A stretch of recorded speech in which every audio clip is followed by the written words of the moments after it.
Oke, balik meneh neng Dianku Channel. Di channel segala RC ada, paling lengkap se-Indonesia. Nggak percaya? Scroll aja ke bawah, cek berada YouTube Dianku Channel. Iya, di channel ini tuh ada RC kapal selam yang harganya 30 jutaan. Yang di Indonesia tuh hanya ada dua. Yang pertama di sini, yang satunya itu ada di channel adalah pokoknya. Tapi untuk channel yang khusus RC-RT seperti ini, ya hanya Dianku Channel. Jadi kalau Dianku Channel kalian nggak tahu sih, kebangetan sih taunya ya.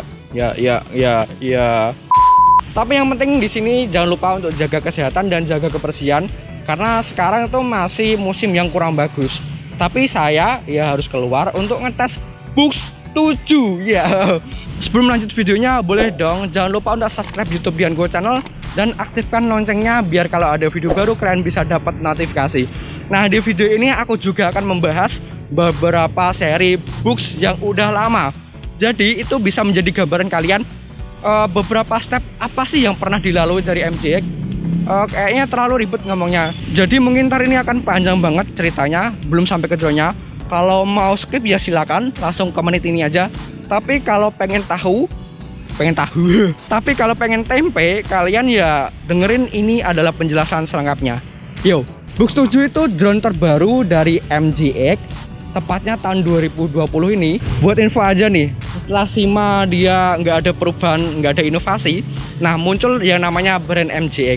Brand MJX keluar pertama itu Bux 2W yang ada wifi-nya, tapi dia nggak ada fitur-fitur follow me atau sebagaimananya, itu nggak ada. Cuma bener-bener ya kayak gitu doang. Tapi dia udah sebagai pionir drone murah tapi memiliki FPV yang sangat bagus, karena juga dia bisa jauh menggunakan FPV 5 GHz. Nah, selanjutnya ada Bux 5W yang itu booming banget itu dulu, bahkan view-nya itu banyak banget. Tapi itu memang bener bagus banget sih, karena 2 jutaan saat itu tuh udah dapat kamera yang bisa naik turun, dan rumornya dulu bakal ada gimbalnya tapi kenyataannya nggak ada gimbalnya. Lalu muncul lagi Bux 4W, terus muncul Meumin 1. Nah, dari beberapa versi itu ada beberapa macam juga, seperti ya misalnya ya Bux 5W itu dia nggak ada sensor bawahnya, jadi cuma GPS, terus dia brushless, terus FPV-nya bagus, maksudnya bisa jauh pakai 5 GHz tentunya. Dan setelah itu ada Bux 4W. Bux 4W itu dia ada optical flow di bawah.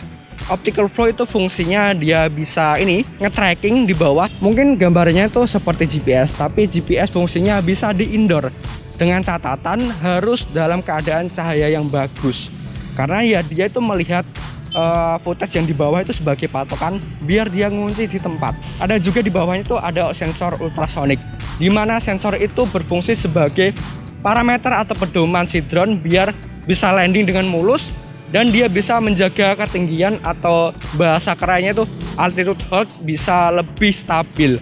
Itu fungsinya. Nah, di Bux 5W itu nggak ada. Nah, di Bux 4W itu ada kayak gituan. Apalagi Bux 4W itu ya drone pertama, bukan pertama sih, sebelumnya ada X103W. Itu juga ada sensor, bukan sensor sih, optical flow doang. Tapi drone 103W itu dari MJX itu adalah drone paling buruk yang pernah dikeluarin dari MJX, karena bener-bener nggak stabil banget. Terutama itu terbang itu kayak gini gitu, ngek persis kayak SIMA X8 Pro. Sumpah itu jelek banget. Setelah itu keluar lagi drone Meumin 1. Nah, ini nih bagus nih, bentuknya lebih kecil dan tentunya propellernya lebih kecil juga. Tentunya ntar suaranya itu lebih pelan. Nah, bodinya tuh kayak Parrot Anevi.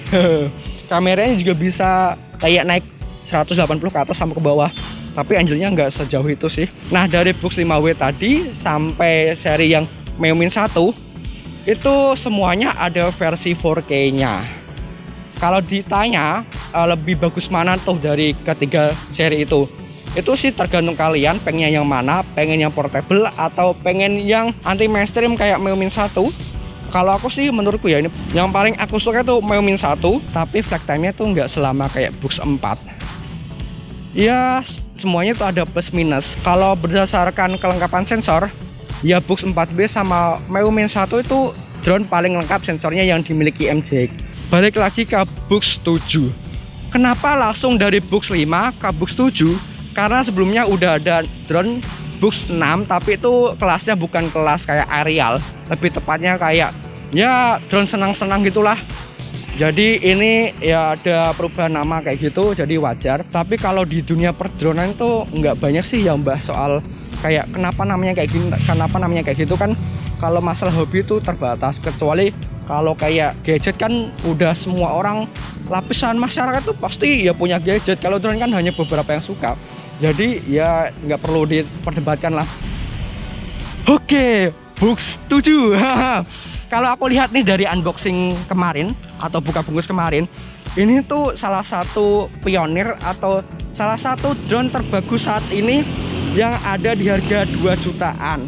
Tentunya segmennya itu ya berbeda-beda. Seperti ini tuh lebih ditujukan kepada kalian yang pengen drone kecil, sangat kecil, ukurannya setara Mavic Mini, dan memiliki berat yang ternyata itu sangat-sangat ringan banget, hanya 245 gram. Bahkan itu adalah sangat ringan banget dibandingkan sama drone lain, dan langsung hadir dalam versi 4K. Tapi ya kalian perlu ya tahu, harusnya sih drone murah itu jangan terlalu berharap banyak. Udah dapat 4K, walaupun 4K-nya ya gitu, tapi setidaknya kalian udah dapat yang lumayan oke. Nah, soal flight time-nya itu dia mengikuti DJ Spark.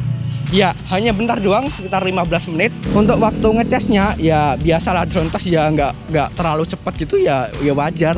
Drone murah gitu, nggak terlalu berharap banyak. Mungkin banyak yang ngira itu seri Books 2020 ini akan mengeluarkan seri gimbal, tapi ternyata enggak. Kenapa seperti itu? Karena mungkin MJ itu masih ngembangin gimana caranya nyiptain gimbal yang bagus tapi dengan harga terjangkau. Karena pastinya kalau terburu-buru ya kasih gimbal tadi dengan kamera yang kayak gitu-gitu doang, itu pasti masih banyak yang komplain. Apalagi kalau dikasih gimbal pasti harganya bakal naik lagi. Mungkin nggak 2 jutaan, udah tembus 3 atau 4. Tapi kalau 4 sih terlalu mahal, mungkin 3 jutaan lebih. Nah, menurut pendapat kalian nih, apabila drone MJX dia harganya 3 jutaan tapi udah ada improve di beberapa segmen seperti gimbalnya tadi, apakah kalian akan beli atau langsung sekalian tambah dikit lagi, bukan dikit sih, sekitar 1 jutaan 2 jutaan untuk beli drone lain? Langsung aja komen di bawah, nggak usah takut, langsung komen aja, karena semakin banyak komen itu semakin seger gitu. Lihat komen, wah rame bro, seger. Kenapa aku ngomongnya terlalu banyak? Karena ya aku harus mengedukasi netizen. Karena netizen itu banyak komplain tapi dia nggak tahu diri. Kenapa nggak tahu diri? Ya maunya itu murah tapi pengennya speknya tinggi kayak DJI. Lu sadar cuy, lu sadar. Wah gak bener gue. Wah generasi apa ki? Moco gak moco deskripsi lu cuy. Moco nokono linge, no tak kono linge. Kok gas ya? Iya, netizen itu harus digas. Kalau nggak digas, dia nggak bakal ada inisiatif untuk ya tahu maunya ya nyoh tak loloh. Wah 2020 coy. Jangan lupa jaga kesehatan. Di sini aku rekamnya pakai GoPro sama Reno 2. Linknya biasa juga aku taruh di deskripsi untuk part-part apa aja yang biasa aku pakai. Semuanya pokoknya linknya ada di bawah. Itu udah sangat enak. Kalau makan tinggal mangap lah cara Jawa nih. Tapi kalau masih nggak mau ya kebangetan. Susah bro ngurusin netizen.